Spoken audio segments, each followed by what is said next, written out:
Ya lo había anunciado Maggie Correa desde temprano, que iba a estar en contacto con una epidemióloga con la que va a seguir hablando acerca de la evolución que está teniendo el COVID-19 en nuestro país. Ya está pronta en el móvil de Arriba Gente, así que adelante, Maggie, te escuchamos. Vero, muchísimas gracias. Retomamos el contacto, es cierto.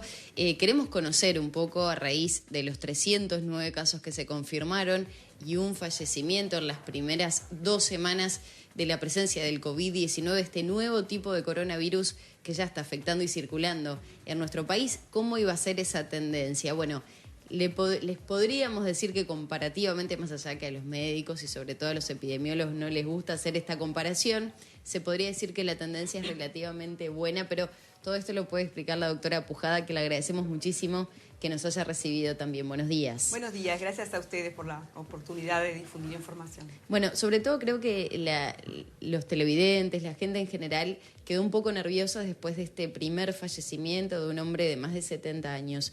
¿Qué podemos decir al respecto sobre la situación de nuestro país?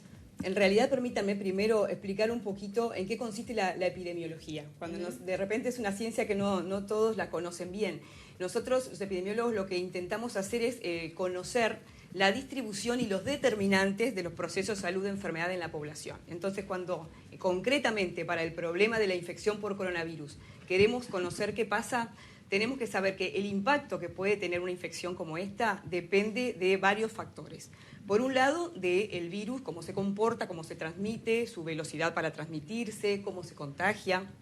Y por otro lado, de cómo está organizado nuestro sistema de atención sanitaria. Y finalmente, de las medidas que como comunidad, como sociedad y desde las autoridades se adopten para prevenir esta situación. Entonces, esos son los 3 grandes condicionantes que van a determinar cuál va a ser finalmente el impacto de esta enfermedad en la población. En ese sentido, consideramos que el virus ya sabemos bien cómo se contagia, los 3 mecanismos que hemos estado explicando bien, pero básicamente a través de las microgotas que expelemos cuando tosemos o estornudamos o hablamos y que en general pueden caer en las superficies por contacto con esas superficies, por cercanía con las personas que pueden estar expeliendo esas gotitas, y también en casos sobre todo de personal de salud cuando se hacen procedimientos sobre la vía aérea y se generan aerosoles. O sea que está bien claro ese mecanismo de transmisión, también está bien claro, por lo tanto, cómo evitar, cómo protegernos, y es por eso que surge como medida fundamental el distanciamiento social y la intensificación de ese distanciamiento social como medida principal para poder evitar justamente la diseminación y sobre todo la diseminación rápida de casos, que es lo que puede llegar a colapsar un sistema sanitario. En ese sentido, en nuestro país, con estas 3 condiciones que estábamos mencionando, tenemos, por un lado, una buena respuesta en cuanto a que fue muy rápido que se promovió ese distanciamiento social. Lo que hay que ver es hasta qué grado y la intensificación de ese distanciamiento, cómo hay que seguirlo trabajando. Porque muchas veces, a la medida que pasan el tiempo, va como cayendo un poco la guardia, por decirlo de alguna manera, o empezamos a sentir que nos pesa el distanciamiento, empezamos a pensar que esto le pasa solo a los adultos mayores, y creo que por un lado, eso es lo principal, y no hay que perder de vista que sigue siendo la principal medida, el distanciamiento social. Hay que seguir manteniéndolo, esa medida, y sobre todo cuando podemos hacerlo por nuestra propia cuenta. Exacto, eso es, pero así, capital entenderlo. El enfoque de riesgo, que es muy bueno, que se está dando y recomendando específicamente a los grupos que sabemos que son los que más afecta esta enfermedad, que son los adultos mayores, está bien recomendar específicamente ese grupo el aislamiento, pero no debemos olvidar de que lo que queremos es bajar la diseminación en toda la comunidad. Entonces, no es solo que a nuestros adultos mayores les recomendemos especialmente. Que siga circulando el virus entre la sociedad. Exactamente. El presidente, el director de la OMS acaba de justamente en ese sentido hacer un llamamiento a que los jóvenes no se sientan que son inmunes y que realmente se cuiden especialmente de el juntarse en aglomeraciones y eso, y bajar lo que es la diseminación en la comunidad. Con respecto a cómo cambia o qué perspectivas, que tú me preguntabas con respecto al aparecer un fallecimiento, ¿era esperable? ¿Sabemos bien cuáles son las tendencias de esta enfermedad? Pero ¿cómo se ha comportado? Porque capaz que la sociedad en general todavía no sabe qué esperar para con la cantidad de contagios que tenemos en nuestro país. Ahí está. Te agradezco la oportunidad de transmitir. Primero que nada tenemos que saber que nosotros tenemos la ventaja como país de que podemos ir viendo cómo pasó, qué está pasando con esta epidemia en los que nos precedieron transitando la epidemia.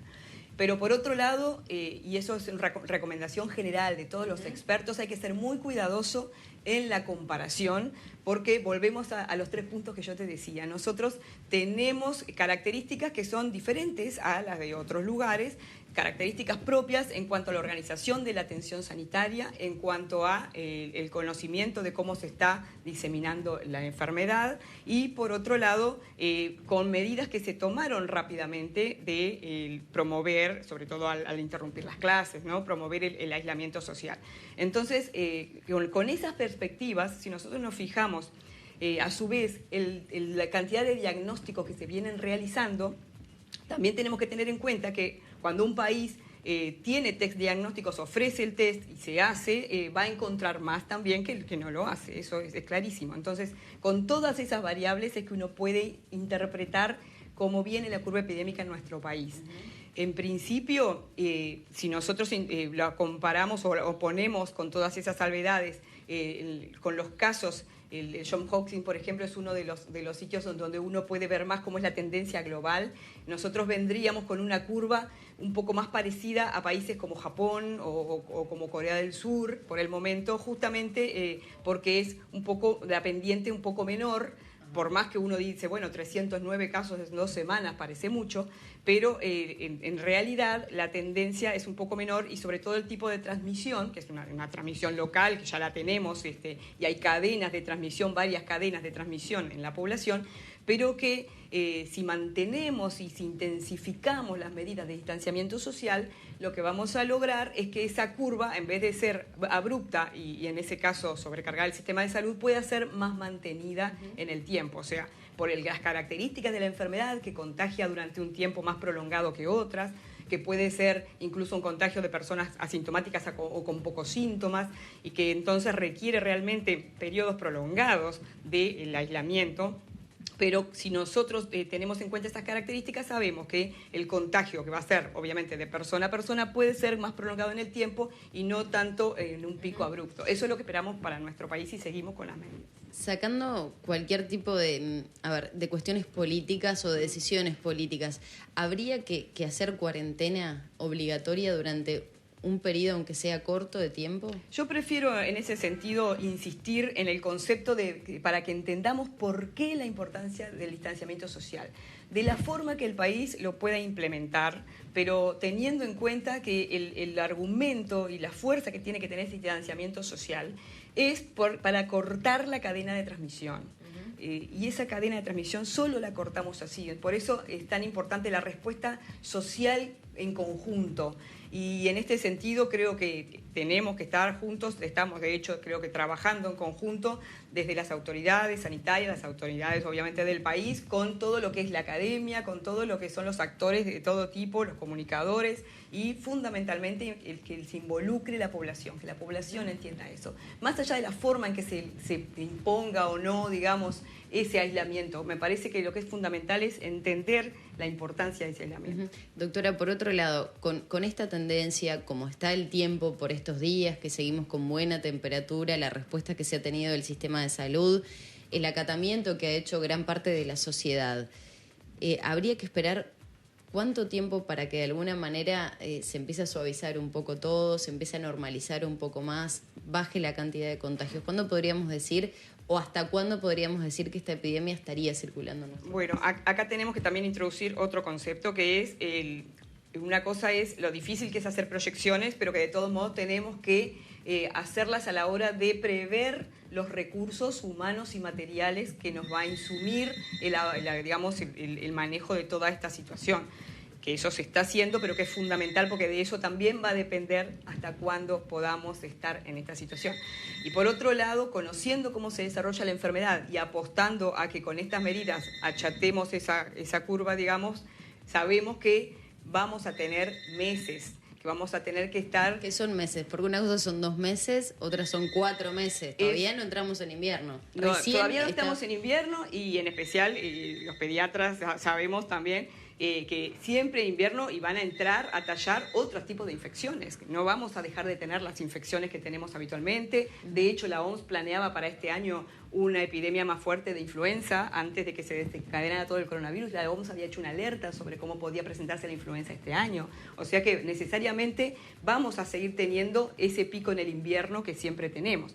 ¿Cuál es la fortaleza? Que en general se desencadenan planes de atención todos los años para el plan invierno. Este año tenemos que sumarle obviamente todo el abordaje del coronavirus.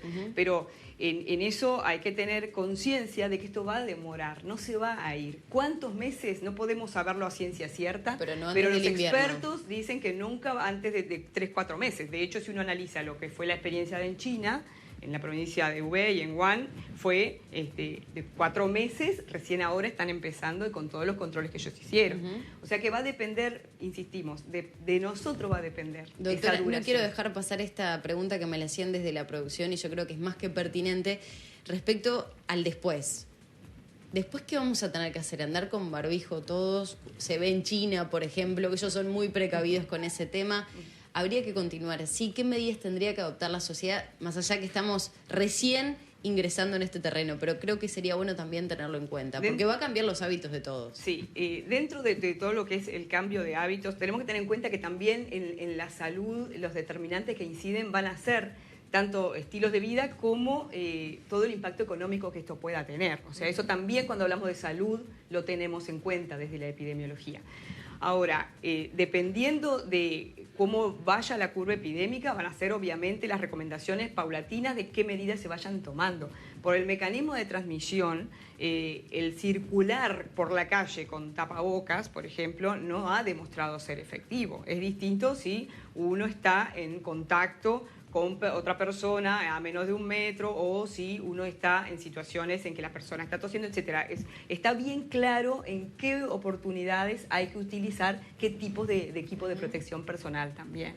Pero sí, sin duda, que va a cambiar los hábitos de los uruguayos y creo que como siempre uno aprende de estas lecciones, sacamos que, bueno, tal vez el insistir en lo que es el lavado de manos, en el insistir, como todos los inviernos insistimos, en la prevención de infecciones respiratorias, en el vacunarnos contra la gripe, etcétera. Todas esas acciones creo que también es bueno que la población uruguaya las incorpore como parte de su lucha contra esta enfermedad. Doctora Pujada, muchísimas gracias por recibirnos. Quedan decenas de preguntas por hacer porque no conocemos realmente lo que es esta enfermedad del COVID-19. Y creo que la vamos a convocar nuevamente en cualquier momento. Muchas gracias. A las órdenes y gracias a ustedes. Era la doctora Mónica Pujada, epidemióloga, además, para conocer un poco cómo viene la tendencia en nuestro país, luego que ayer se conocieran 309 casos confirmados. Así que queda el compromiso hecho. Siguen ustedes por allí.